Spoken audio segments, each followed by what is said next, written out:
Alors, je suis Bastien Duchamp, j'ai 35 ans actuellement et donc mon histoire est assez singulière. Je suis un peu comme Astérix, je suis tombé dedans quand j'étais petit. J'ai connu la Villa Rose, j'avais 13-14 ans. Ma maman avait fait la surprise à mon père pour ses 50 ans de lui offrir sa première Porsche et elle venait de la Villa Rose. Petit à petit, j'ai traîné mes guêtres à la Villa Rose tous mes samedis après-midi. Je nettoyais des voitures lorsque j'étais adolescent. Il y a toujours eu des belles voitures à la maison. Mon papa était un fan d'automobile, même si lorsque mes deux frères et moi étions petits, on n'avait pas trop de voitures, on va dire, très sportives à la maison. On avait une 405 Mi16, rouge bordeaux. Ma mère allait me chercher à l'école avec ça.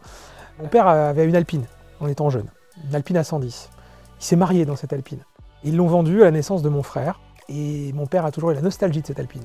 Et à ses 50 ans, ma mère voulait lui retrouver une Alpine. Et mon père adorait quand même la 911. Mais entre les deux choix, son cœur balançait et la raison l'a emporté sur la Porsche. C'est là qu'on est arrivé à la Villa Rose, où l'histoire a commencé. Alors ma connaissance des Porsche, elle est venue au fil des années. J'ai été bercé dans une 911 3,2 litres et j'ai grandi avec l'évolution de la gamme. J'ai découvert à l'époque les 964, 993, tous les modèles refroidis par air. On est d'ailleurs toujours spécialiste de ces refroidissements à air. Plus beaucoup de spécialistes en vendent. Nous, on souhaite les conserver. Puis après, on est passé avec l'évolution de la gamme. Moi, j'ai grandi avec cette gamme-là quand j'étais adolescent. Les 911 sont passés à refroidissement liquide. J'ai assisté au lancement de la 997. Et j'en suis aujourd'hui l'heureux propriétaire d'une 997. C'est un véhicule extra. Et j'en ai eu d'ailleurs d'autres. C'est aussi ce qui me permet d'améliorer cette connaissance. Rouler avec, les posséder, s'en servir, les emmener sur circuit. C'est aussi tout ça qui apporte de la légitimité. On a des modèles, on essaye d'avoir toujours des modèles un petit peu atypiques à la Villa Rose, soit par des configurations avec des intérieurs de couleurs un peu spécifiques, rares. On a des versions assez peu diffusées. On a des turbos, des versions cabriolet un peu rares, des versions GT3 parfois. Des autos un petit peu originales dans leur configuration. On essaye en tout cas d'être hyper spécialisé. On ne vend que des 911, Boxster et Cayman. Conseil qu'on peut donner quand on souhaite travailler dans ce secteur-là, j'ai souvent cette question de la part de jeunes qui souhaitent travailler là-dedans parce que ça fait rêver. Le premier conseil, c'est justement de commencer par un tout autre secteur d'activité ou alors si on souhaite travailler dans l'automobile plus conventionnelle. On va apprendre des techniques de vente, des choses plus théoriques que la pure passion. La passion nous guide évidemment, mais c'est important d'avoir le recul nécessaire pour se rendre compte de ce que l'on fait, là où on est, et la chance qu'on a de travailler au milieu de ces autos-là.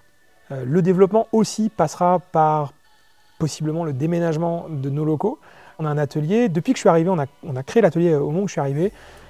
Aujourd'hui, ils sont 4 personnes à l'atelier, ça crée beaucoup de volume de véhicules. Effectivement, aussi bien de la petite révision que de la réfection moteur, réfection de boîte de vitesse, chantier de restauration, vous avez peut-être pu voir dans l'atelier, des gros chantiers, ça dure plusieurs années parfois, c'est des budgets très importants, les clients nous font confiance pour ça, c'est fantastique, mais aujourd'hui, ça demande énormément d'espace qu'on n'a plus trop.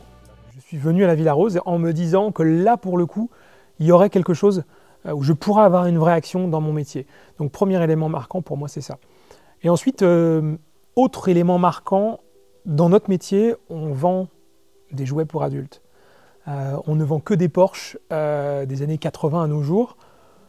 Et ce qui se passe, pour moi, la meilleure récompense dans mon travail, c'est le jour de la livraison, quand la personne vient récupérer sa voiture, qu'on débâche le véhicule, et que les personnes sont comme des enfants à Noël, qu'ils découvrent leurs jouets, leurs nouveaux jouets. Les niveaux sociaux n'existent plus, il y a une relation qui est assez saine et naturelle, où les personnes sont comme des enfants avec la petite larme à l'œil. Et là, c'est assez sympa. C'est pour moi un des moments que je préfère, c'est le moment que je préfère, sans aucune équivoque.